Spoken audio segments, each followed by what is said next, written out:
20, 21, 22, 23 of chapter 6.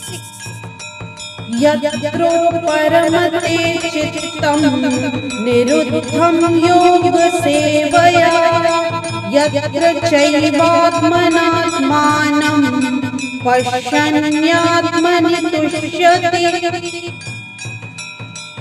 सुखमाप्यन्तिकं यत् बुद्धिग्राह्यमतीन्द्रियं वेत्ति यत्र न चैवायं स्थितश्चलति तत्त्वतः यं लब्ध्वा चापरं लाभं मन्यते नाधिकं ततः यस्मिन् निस्थितो न दुःखेन गुरुणापि विचाल्यते तं विद्या दुःखसंयोग वियोगं योगसंज्ञितं स निश्चयेन योक्तव्यो योगो निर्भिन्नचेतसा. In this verse, Shri Krishna says to Arjun, in the stage of perfection called trance or samadhi, one's mind is completely restrained from material mental activities by practice of yoga. This perfection is characterized by one's ability to see the self by the pure mind and to relish and rejoice in the self. In that joyous state, one is situated in boundless transcendental happiness, realized through transcendental senses.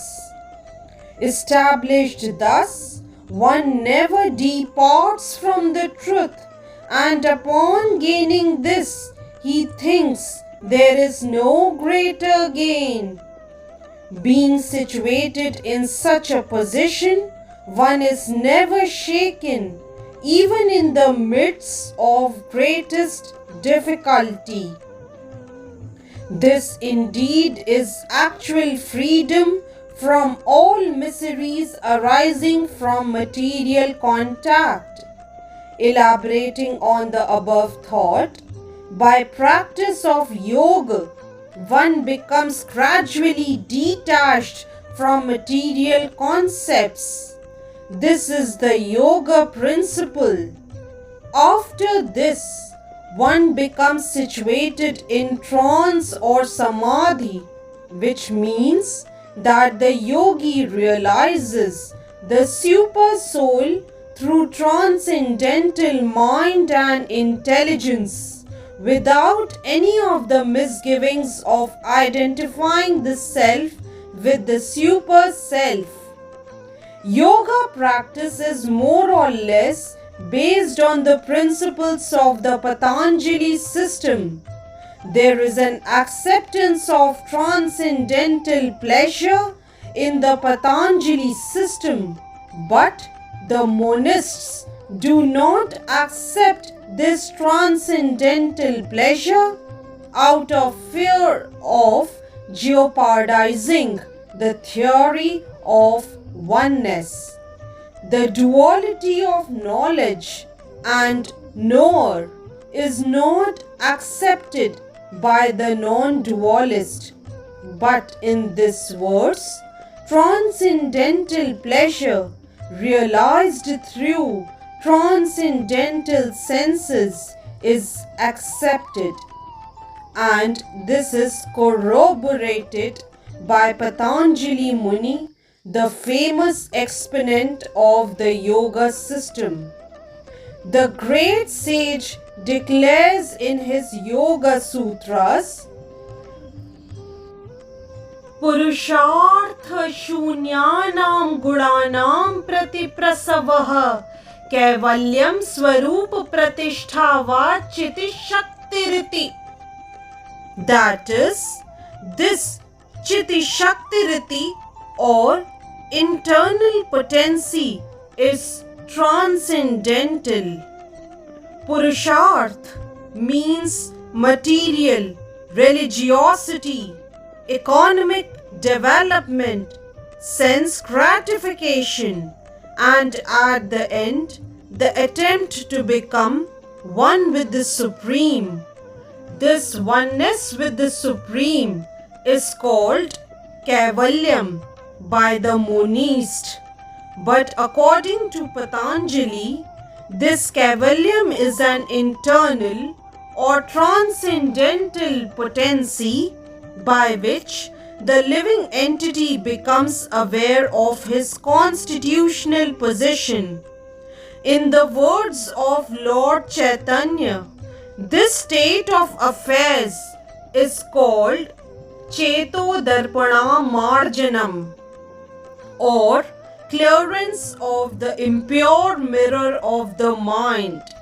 This clearance is actually liberation or Bhav Mahadavagne Nirvapadam. The theory of Nirvana, also preliminary, corresponds with this principle. In the Bhagavatam, it is said, Swarupa Vaishishtare. The Bhagavad Gita also confirms this situation in this verse, Swarupen Vyavasthitihi. After Nirvana or material cessation, there is the manifestation of spiritual activities or devotional service to the Lord known as Krishna consciousness. In the words of the Bhagavatam, Swarupena Vyavasthiti, this is the real life of the living entity. Maya or illusion is the condition of spiritual life contaminated by material infection. Liberation from this material infection does not mean destruction of the original eternal possession of the living entity. Patanjali also accepts this by his words, Kaivalyam Swarup Pratishtha var Chiti Shaktiriti. This Chiti Shakti or transcendental pleasure is real life. This is confirmed in the principle of Vedanta Sutra as Anandamayo Bhyasat. This natural transcendental pleasure is the ultimate goal of yoga and is easily achieved by execution of devotional service or bhakti yoga. Bhakti yoga is vividly described in the further chapter. In the yoga system, there are two kinds of samadhi called sampragyat and asampragyat samadhi. When one becomes situated in the transcendental position by various philosophical researchers, he is said to have achieved sampragyat samadhi. In the asampragyat samadhi, there is no longer any connection with mundane pleasure, for one is then transcendental to all sorts of happiness derived from the senses. When the yogi is once situated in that transcendental position, he is never shaken from it. Unless the yogi is able to reach this position, he is unsuccessful. Today's so-called yoga practice, which involves various sense pleasures, is contradictory. A yogi indulging in sex and intoxication is a mockery. Even those yogis who are attracted by the siddhis, that is perfections in the process of yoga, are not perfectly situated. If yogis are attracted by the byproducts of yoga, then they cannot attain the stage of perfection. Persons, therefore, indulging in the make-show practice of gymnastic feats or siddhis should know that the aim of yoga is lost in that way. The best practice of yoga in this age is Krishna consciousness, which is not baffling. A Krishna conscious person is so happy in his occupation that he does not aspire after any other happiness. There are many impediments, especially in this age of hypocrisy, to practicing Hatha Yoga, Dhyan Yoga and Gyan Yoga. But there is no such problem in executing Karma Yoga or Bhakti Yoga. As long as the material body exists, one has to meet the demands of the body, namely eating, sleeping, defending and mating. But a person who is in pure bhakti or in Krishna consciousness does not arouse the senses while meeting the demands of the body. Rather, he accepts the bare necessities of life, making the best use of a bad bargain, and enjoys transcendental happiness in Krishna consciousness. He is callous towards incidental occurrences such as accidents, disease, scarcity, and even the death of a most dear relative. But he is always alert to execute his duties in Krishna consciousness or Bhakti Yoga. Accidents never deviate from his duty.